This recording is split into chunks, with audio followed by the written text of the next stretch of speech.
నమస్తే. ప్రస్తుతం మనతో పాటు సీనియర్ జర్నలిస్ట్ దాము బాలాజీ ఉన్నారు. ఆయనతో మాట్లాడదాం. నమస్తే సార్. నమస్తే. సార్, మనుషుల్ని తినే బ్యాక్టీరియా ఒకటి వచ్చింది అని చెప్పేసి అది జపాన్ ఇతర దేశాల్లో ఉంది.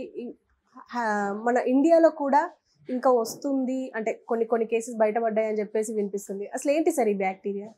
ఇది ఇప్పుడు ప్రపంచాన్ని కుదిపేస్తున్న వార్త. ఇది ఏంటంటే మనిషిని తినేసే బ్యాక్టీరియా. మనిషిని తినేయడం అంటే ఫ్లెష్ ఈటింగ్ అని, అంటే ఆర్గాన్స్ మీద దాడి చేస్తుంది. ఆర్గాన్స్ని దాన్ని ఏమంటారు, సెల్స్ని, కణజాలం అంటారు, నెక్రోసిస్ కణజాలం అంటారు. ఆ నెక్రోసిస్ సెల్ సిస్టమ్ని ఇది మెల్లగా తినేస్తుంది అనమాట. సో అదొకటి. రెండవది ఇదేంటంటే వితిన్ 48 hours మనిషి చనిపోతాడు. సో దీన్ని డెత్ రేట్ కూడా 30% ఉంది.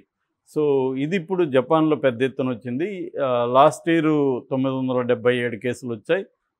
ఈ ఇయర్ ఇంకా పెరుగుతుంది. 2500 కేసులు ఈ ఇయర్లో వచ్చే అవకాశం ఉంది. ఇప్పటికే 145 కేసులు ఈ ఇయర్లో ఇప్పటికి ఫైండ్ అవుట్ చేశారు.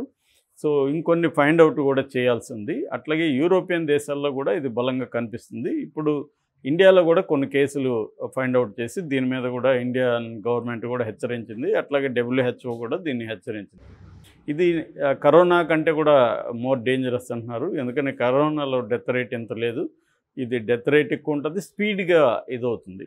సో దీన్ని మనం మెడికల్ లింగోలో చెప్పాలనుకుంటే STSS అంటారు దీన్ని. STSS అంటే స్ట్రెప్టోకోకల్ టోక్సిక్ షాక్ సిండ్రోమ్ అంటారు.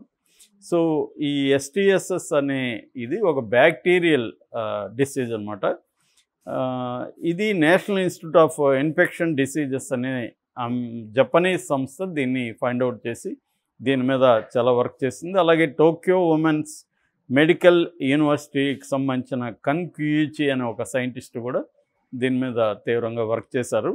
సో వీళ్ళు చెప్పేది ఏంటంటే దీనికి స్ట్రెప్టోకోకస్ పయోజీన్స్ నుంచి ఈ జబ్బు వస్తుంది. దానివల్ల అది బ్యాక్టీరియా పేరు. సో అది వస్తుందని దీని లక్షణాలు చూసుకుంటే మామూలుగా బ్యాక్టీరియల్ ఆర్ వైరల్ ఇన్ఫెక్షన్స్కి ఉండే అనేక కామన్ లక్షణాలే దీంట్లో ఉంటాయి. అంటే హై ఫీవర్ ఉంటుంది, హైట్ అండ్ హార్ట్ బీట్, చాలా విపరీతమైన గుండె కొట్టుకోవడం ఉంటుంది, గొంతు నొప్పి ఉంటుంది, వాపు అవడం, ముఖ్యంగా కాలు మార్నింగ్ కొద్దిగా వాస్తే ఈవినింగ్కి అది పెద్ద ఎత్తున వాసిపోతుందంట, అంత వేగంగా ఇదవుతుంది. అట్లాగే లో బీపీ బాగా డౌన్ అయిపోతుంది. తర్వాత ఇందాక చెప్పినట్టుగా నెక్రోసిస్ సెల్స్ అంటారు మన బాడీలో, అవి చనిపోవడం మొదలు పెడతాయి. అంటే ఇది బ్యాక్టీరియా తినేస్తుందని. తర్వాత అవయవాలు మల్టీ ఆర్గాన్ ఫెయిల్యూర్ అంటాం. మల్టీ ఆర్గాన్స్, లివరు, కిడ్నీ ఇవన్నీ ఫెయిల్ అవ్వడం మొదలు పెడతాయి. సో అట్లాగే స్కిన్ పీలింగ్, ఊడొచ్చేస్తుంది. సో ఇక వామిటింగ్ సెన్సేషను, మెంటల్గా తీసుకున్నప్పుడు కంప్లీట్ కన్ఫ్యూజను, గందరగోళంగా ఉండడం, ఇవి బేసిక్గా ఈ లక్షణాలు అన్నమాట. సో దీనికి కారణాలు ఏంటి అనుకున్నప్పుడు ఎక్కువగా క్లీన్గా లేకపోవడం, అంటే ముఖ్యంగా పేగుల నుంచి మన మలం ఏదైతే విసర్జిస్తామో దాని ద్వారా చేతులకి అంటుకోవడం, సో దాని ద్వారా ఇతరులకు అంటుకోవడం అనేది ఎక్కువ జరుగుతుంది. అట్లాగే ఇది వూండ్స్ ద్వారా వెళ్తుంది బాడీలోకి. మనకేమన్నా గాయాలు అయింటే, పుండ్లు అయింటే దాని ద్వారా ఈజీగా లోపలికి వెళ్ళిపోతుంది. సో ఇది జరుగుతుంది. దీనికి ట్రీట్మెంట్ ఏంటంటే జనరల్గా ఉండే ప్రత్యేకంగా ఏం లేదు, యాంటీబయాటిక్స్ కొన్ని దీనికి వాడుతున్నారు. సో మనకి తెలుసు బ్యాక్టీరియా ఉంటే యాంటీబయాటిక్ వాడతాం, వైరల్ ఉంటే యాంటీవైరల్ జనరల్గా వాడుతుంటారు. దీనికి వచ్చి వ్యాంకోమైసిన్ అనే ఒక మందు ఉంది. అట్లాగే అమోక్సిసిలియన్ అనే ఇంకొక మందు. ఈ 2 రకాల మందుల్ని దీనికి ఇప్పటివరకు వాడుతున్నారు. కొన్నిటికి సర్జరీ కూడా అవసరం అవుతుంది. తర్వాత ప్రివెంటివ్గా తీసుకున్నప్పుడు వూండ్స్ లేకుండా చూసుకోవాలి, గాయాలని క్లోజ్ చేసుకోవాలి, కవర్ చేసుకోవాలి, గాయాలను ఓపెన్గా ఉంచకూడదు, అట్లాంటివి చూసుకోవాలన్నమాట. సో ఇక దీని స్ప్రెడ్ చూసుకున్నప్పుడు స్ప్రెడ్ కూడా విపరీతంగా అయ్యే అవకాశం ఉంది. అందుకని ఇప్పుడు జపాన్ అంతా కూడా వణికిపోతుంది భయంతో. దీనివల్ల. ఎందుకంటే 2500 కేసులు, జపాన్ అనేది ఒక చిన్న దేశమే. సో అక్కడ 2500 కేసులు అంటే ఇది మళ్ళీ ఇంకా ఎంత స్ప్రెడ్ అవుతుంది అనేది ఇది ఉంది. పైగా డెత్ రేట్ కూడా 30% ఉంది, ఇంకా పెరుగుతుందని కూడా అనుకుంటున్నారు. ఇది 30 ఇయర్స్ పైబడిన వాళ్ళ మీదనే ఎక్కువగా అటాక్ చేస్తుంది. సో దీన్ని మ్యాన్ ఈటింగ్ బ్యాక్టీరియా అని పేరు పెట్టారు మామూలుగా అయితే. నేను ఇందాక చెప్పిన ఈ STSS అనేది బేసిక్గా, బట్ దాన్ని అందరికీ అర్థమయ్యే విధంగా మ్యాన్ ఈటింగ్ బ్యాక్టీరియా అనేది పేరు పెట్టారు. సో ఇది ఇండియాలో కూడా కొన్ని కేసులు ఉన్నాయి. దీని మీద ఇండియా కూడా ఒక దృష్టి పెట్టింది. సో ఈ గాయాలు ఉన్నోళ్ళు, తర్వాత ఈ ఓపెన్ స్కిన్స్ ఏమన్నా చిన్న చిన్న పుండ్లులాగా అవ్వడం, అవన్నీ ఉన్నోళ్ళు చాలా క్లీన్గా ఉండాలి. దాన్ని ఎప్పటికప్పుడు కవర్ చేసుకుంటుండాలి. డాక్టర్ కన్సల్టేషన్ ఉండాలి. అవి ఉండి ఏమైనా ఇటువంటి లక్షణాలు ఉంటే దీని మీద వాళ్ళు మామూలుగా స్వాబ్ టెస్ట్లు ఇట్లాంటివే చేస్తారనమాట ల్యాబ్స్లో. సో ఆ టెస్ట్లో ఇది కానీ తేలితే దీనికి సంబంధించిన జాగ్రత్తలు తీసుకోవాలి. ఇది అంత టైం కూడా ఇవ్వట్లేదు. అది ఇక్కడ భయం ఏంటంటే 48 అవర్స్లో మనిషి చనిపోతున్నాడు. సో మామూలుగా కరోనా అంటే మనకి కొంచెం పీరియడ్ ఉంటుంది, కనీసం 14 డే పీరియడ్ అంత ఉంటుంది కదా. అది లేదు, ఇది వెరీ స్పీడ్ అనమాట. అది అందుకనే ఇది లీతల్ డిసీజ్ అని చెప్తున్నారు. సో దీనికి సంబంధించి ఇప్పుడు WHO కూడా హెచ్చరిస్తుంది. మనం కూడా అనేక కరోనాలోనే అనేక వేరియంట్స్ అండ్ సబ్ వేరియంట్స్ ఇవన్నీ చెప్పుకున్నాం మనం. డిఫరెంట్ వస్తూనే ఉన్నాయి. అంటే ఇవన్నీ కొత్తగా కాదు, కరోనాది కూడా ఎప్పుడుతోనే.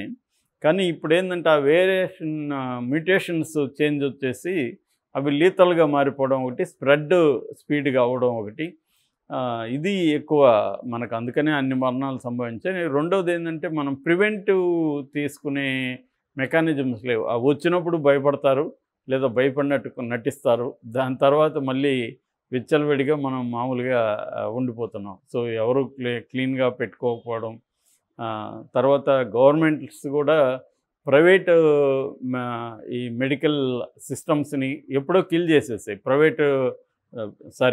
పబ్లిక్ హెల్త్ సిస్టమ్స్ని కిల్ చేసేసాయి. సో అందుకని అన్నీ ప్రైవేట్ దీని మీద ఆధారపడాల్సి వచ్చింది. వాళ్ళేమో ఇది వచ్చినప్పుడు ఎక్కువ డబ్బులు చేసుకుందాం అన్న ఇది ప్రైవేట్ దీంట్లో ఉంటుంది. ఎందుకంటే హాస్పిటల్స్ మధ్య చాలా కాంపిటీషన్ ఉంటుంది. వాళ్ళ ఎక్విప్మెంట్కి, తర్వాత బిల్డింగ్స్కి, వాటికంతా విపరీతంగా డబ్బులు పెట్టాలి. ఎందుకంటే ఇప్పుడు హాస్పిటల్స్ కూడా they are like 5 star hotels. అంత నీట్గా ఉండడం, అలాగే ఉండడం అంటే ఓన్లీ రిచ్ కోసం పెడుతున్నట్టుగా ఉంది. దీనివల్ల పూర్ పీపుల్కి హెల్త్ కేర్ అందుబాటులో లేదు. ఆరోగ్యశ్రీ లాంటివి ఉన్నాయి, కానీ అది కూడా వాళ్ళు ఏంటంటే హాస్పిటల్కి డబ్బులు ఇవ్వరు గవర్నమెంట్. సో వీళ్ళు అందుకని మాకు డబ్బులు ఇచ్చే వరకు మేము ఇది చేయమని వీళ్ళు చేస్తారు. ఇలాంటివి జరుగుతుంది. ఆంధ్రప్రదేశ్లో కూడా ఎలక్షన్ ముందు డబ్బులు ఇచ్చారు. సో ఈ ప్రాబ్లమ్స్ ఉన్నాయి. అందుకని పబ్లిక్ హెల్త్ కేర్ అనే దాన్ని స్ట్రెంగ్తన్ చేయాలనేది ఇవాళ వరల్డ్ బ్యాంక్ కానీ, లేకపోతే WHO కానీ, వీళ్ళు అందరూ కూడా చెప్తున్నది పబ్లిక్ హెల్త్ మీద ఫోకస్ చేయండి అని చెప్పింది. ఎందుకంటే ఎక్కువగా ఇప్పుడు 30+ అంటే యూత్ మీద ఇది అటాక్ చేస్తుంది. సో మామూలుగానే జపాన్ అనేది లాంగివిటీ కూడా, హ్యూమన్ లైఫ్ 80+ ఉంటారు. వాళ్ళ అదేదో ఒకటి ఉంది కదా, గికియో ఒక బుక్ కూడా ఉంది, ఇకిగాయ్, ఎక్కువ కాలం ఎలా బతకాలని. సో ఎక్కువ కాలం బతకడం సరే, కానీ ఇది ఇటువంటి వచ్చినప్పుడు దీన్ని ఎలా ఎదుర్కోవాలి అనే దగ్గర ఇప్పుడు మేజర్ ప్రాబ్లం. ఇండియాలో కూడా ఇదే ప్రాబ్లం ఉంది. దీనికి వ్యక్తులుగా నేను ఇందాక చెప్పిన ఓన్స్ని అవన్నిటిని ఎవరికైనా వచ్చుంటే వాటి జాగ్రత్తగా ఉండాలి. అట్లాగే హ్యాండ్స్ క్లీన్గా పెట్టుకోవాలి. ఏమన్నా ఈ సిమ్టమ్స్ ఉంటే ఇమీడియట్గా హాస్పిటల్స్కి వెళ్ళాలి. ఇవి వ్యక్తులుగా చేయాల్సిన పనులు. ఇక గవర్నమెంట్ కూడా దీనికి తగిన టెస్టులకు తగిన kits. Okay sir, thank you.